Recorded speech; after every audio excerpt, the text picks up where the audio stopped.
আসসালামু আলাইকুম। স্বাগত জানাচ্ছি বিডি চ্যানেল 4 রাতের সংবাদে। সাথে আছে আমি লৌরা চৌধুরী। শুরুতে আলমগীর হোসেন সিটি সংবাদ শিরোনাম।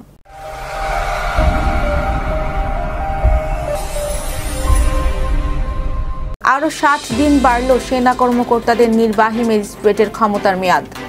কারচুপি সহ নানা অভিযোগে ডাকসু নির্বাচন বর্জন ছাত্রদলের। কুলিয়ারচরের রেল লাইনের পাশ থেকে যুবকের মরদেহ উদ্ধার। কিশোরগঞ্জের ভৈরবে ধর্ষণ মামলার পলাতক আসামি ঢাকা থেকে গ্রেফতার। নেপালে কারাগারে সেনাবাহিনীর গুলিতে 2 বন্দী নিহত। বিমান বাহিনীর বিশেষ ফ্লাইটে দেশে ফিরল জাতীয় ফুটবল দল। দর্শক শুনছিলেন আলমগীর হোসেন সিটি সংবাদ শিরোনাম। এবার ডিজিল্যাব বিস্তারিত।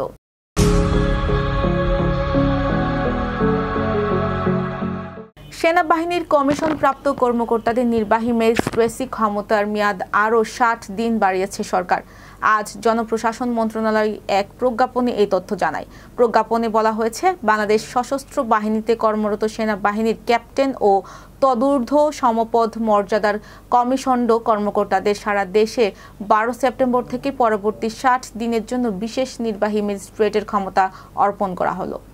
নির্বাচনে কারচুপি সহ নানা অভিযোগ তুলে জাহাঙ্গীরনগর বিশ্ববিদ্যালয়ের কেন্দ্রীয় শিক্ষার্থী সংসদ ও হল সংসদ নির্বাচন বর্জনের ঘোষণা দিয়েছে জাতীয়তাবাদী ছাত্র দল মনোনীত প্যানেলের প্রার্থীরা। আজ বিকেল 3:45টায় মাওলানা ভাসানী হলে আয়োজিত সংবাদ সম্মেলনে এই ঘোষণা দেন ছাত্রদল মনোনীত প্যানেলের সহসভাপতি প্রার্থী শেখ সাদি হাসান। এ সময় জিএস পদপ্রার্থী তানজিলা হোসেন বৈশাখী সহ ছাত্রদল মনোনীত অন্য প্রার্থীরা উপস্থিত ছিলেন। এ সময় বৈশাখী বলেন, তাজউদ্দিন হলে আমাদের ঢুকতে দেয়নি, ভোটের লিস্টে ভোটারদের ছবি নেই, 11 নং হলে মব সৃষ্টি করা হয়, জাহানারা ইমাম হলে স্বতন্ত্র প্রার্থীকে গায়ে হাত তোলা হয়। তিনি প্রশ্ন তুলে বলেন, 10 থেকে 20% ব্যালট শিবিরকে দেওয়া হয়েছে কিনা। মেয়েদের হলে একই মেয়ে বারবার ভোট দিতে গেছে। শিবিরপন্থী সাংবাদিকরা মিসবিহেভ করেছে ছাত্রদলের প্রার্থীদের সাথে।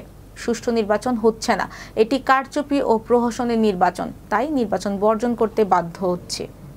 এবার রাজবাড়ী বিরিয়ানি হাউস স্থানীয় সংবাদ।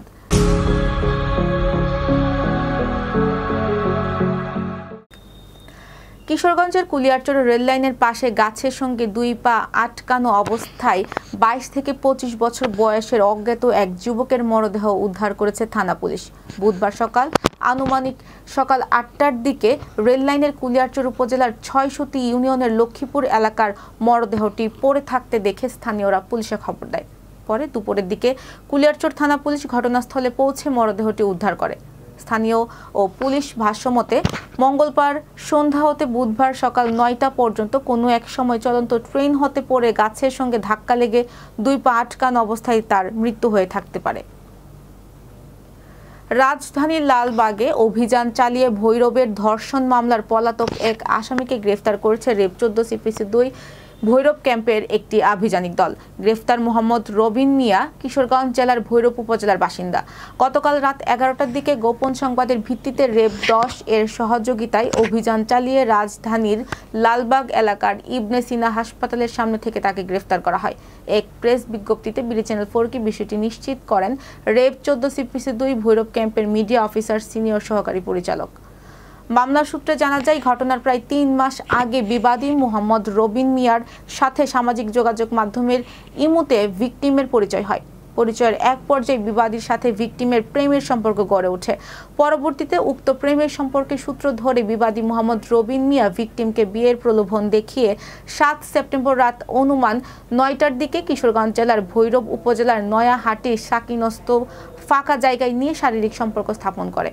ভিকটিমকে ঘটনাস্থলে ফেলে পালিয়ে যায়। পরবর্তীতে ভিকটিম ঘটনাস্থল থেকে ভৈরব থানায় আসে।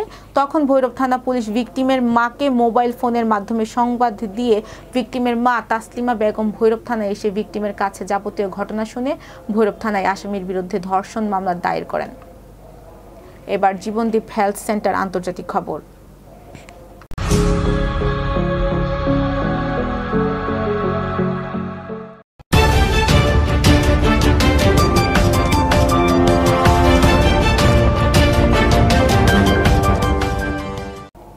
নেপালের রামেছাপ জেলা কারাগারে সেনা সদস্যদের গুলিতে 2 জন নিহত হওয়ার খবর জানিয়েছে দেশটির সেনাবাহিনী। কারাগার থেকে মুক্তির দাবি জানানো কয়েদিদের মধ্যে সংঘর্ষ ছড়িয়ে পড়লে সেনা সদস্যরা গুলি চালান বলে জানা গেছে। এই ঘটনায় 12 জন বন্দী আহত হয়েছেন বলেও জানিয়েছে সেনাবাহিনী। এর আগে মঙ্গলবার রাতে দেশটির বাকের বৈজনাথ গ্রামীণ পৌরসভার নৌবাস্তা এলাকার একটি কিশোর সংশোধনাগার থেকে পালানোর চেষ্টা করার সময় 5 জন কিশোর বন্দী মারা যায়। জেন জি আন্দোলন তীব্র হওয়ার পর বেশ কয়েকজন বন্দী নেপালের বিভিন্ন জেলা কারাগার থেকে পালিয়ে গেছেন। এদিকে নেপাল সেনাবাহিনী জানিয়েছেন তারা বিভিন্ন কারাগার থেকে পালানোর চেষ্টাকারী এবং পালিয়ে যাওয়া কিছু বন্দীকে আটক করেছে। গতকাল বুধবার সেনাবাহিনীর দেওয়া তথ্য অনুযায়ী সপ্তারির রাজবিরাজ জেলা কারাগার থেকে পালানো 192 জন বন্দীকে আটক করা হয়েছে। এবার ঘরোয়া ডিজিটাল প্রিন্টার্স খেলার খবর।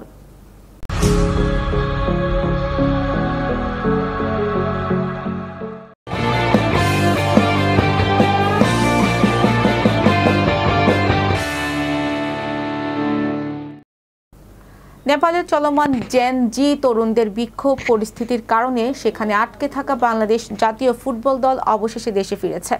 আজ বিকেলে বাংলাদেশ বিমান বাহিনীর C-130B বিমানের বিশেষ ফ্লাইটের মাধ্যমে নেপালের অবস্থানরত জাতীয় ফুটবল দলকে নিরাপদে দেশে ফিরিয়ে আনা হয়েছে। বিমান বাহিনীর বিশেষ ফ্লাইটে নেপালের কাঠমান্ডুর ত্রিভুবন আন্তর্জাতিক বিমানবন্দর থেকে বিকেল 4:30টায় ঢাকার কুর্মিটোলা সামরিক বিমানবন্দরে পা রাখেন ফুটবলাররা। বাংলাদেশ নেপাল ম্যাচের খবর সংগ্রহ করতে নেপালে যাওয়া গণমাধ্যম কর্মীরাও একই ফ্লাইটে ঢাকায় ফিরেছেন। দর্শক, সংবাদ শেষ করার আগে মেপল ইন্টারন্যাশনাল স্কুল শিরোনামগুলো আরও একবার। আরও 60 দিন বাড়ল সেনা কর্মকর্তাদের নির্বাহী ম্যাজিস্ট্রেটের ক্ষমতার মেয়াদ। কারচুপি সহ নানা অভিযোগে ডাকসু নির্বাচন বর্জন ছাত্রদলের। কুলিয়ারচরের রেল লাইনের পাশ থেকে যুবকের মরদেহ উদ্ধার। কিশোরগঞ্জের ভৈরবে ধর্ষণ মামলার পলাতক আসামি ঢাকা থেকে গ্রেফতার। নেপালে কারাগারে সেনাবাহিনীর গুলিতে 2 বন্দী নিহত। বিমান বাহিনীর বিশেষ ফ্লাইটে দেশে ফিরল জাতীয় ফুটবল দল। প্রিয় দর্শক, এই ছিল বিডি চ্যানেল 4 রাতের সংবাদ। সবাইকে পরবর্তী সংবাদ দেখার আমন্ত্রণ জানিয়ে আজকের মতো এখানেই বিদায় নিচ্ছি। সবাই ভালো থাকবেন, সুস্থ থাকবেন এবং নিত্য নতুন সংবাদ পেতে বিডি চ্যানেল 4 ফেসবুক পেজ ও ইউটিউব চ্যানেল সাথেই থাকুন। আল্লাহ হাফেজ, শুভরাত্রি।